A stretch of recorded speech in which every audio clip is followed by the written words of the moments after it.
రాజాసాబ్ ఆడకపోవడానికి కారణం ఏంటి? అంటే రాజాసాబ్ వరకు నేను విన్నది చెప్తున్నాను, నాకు తెలియదు. ఎందుకంటే మూడు సంవత్సరాల కథ కదా, కొత్త సినిమా కదా అది రిలీజ్ కొత్త, కానీ 3-4 ఏళ్ల నుంచి దాన్ని నలుగుతా ఉంది. ఎవరో ప్రొడ్యూసర్ గారు మొదలెట్టినప్పుడు నేను విన్నది అది నిజమో అబద్ధం నాకు తెలియదు. ఉన్నది ఏంటంటే ప్రభాస్ గారు ఈ పెద్ద సినిమాలు, పాన్ ఇండియా సినిమాలు అనే గొడవలో నుంచి ఒక చిన్న క్యూట్, రాధేశ్యామ్ కూడా అదే టైప్ లో క్యూట్ లవ్ స్టోరీ చేద్దామని మొదలెట్టి దాన్ని అట్ట పెద్ద చేస్తే దెబ్బతిన్నారు. అక్కడ దెబ్బతిన్నాం కదా, ఇక్కడన్నా చేసి మారుతి అని ఒక మోస్తరు డైరెక్టర్ గారిని తీసుకుని, సక్సెస్ఫుల్ అయినా చిన్న పెద్ద సినిమాలు చేసే డైరెక్టర్ గారు, ఆయన తీసుకుంటే ఆయన క్యూట్ సినిమాలు తీశాడు.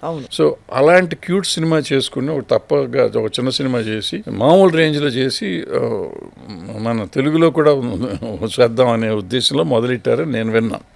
దాన్ని మెల్లిమెల్లిగా పెంచుకుంటూ పోయి తీసి దాన్ని ఏదో పాన్ ఇండియా అనుకుని అది చేసి ఇది చేసి 2 సంవత్సరాల్లో సినిమా తీసేదాన్ని తీసి రీషూట్ చేసి అది చేసి ఇది చేసి అనుకున్న కథ లేకుండా చేసి ఉంటారు. నేను చూడలే సినిమా, నాకు తెలీదు.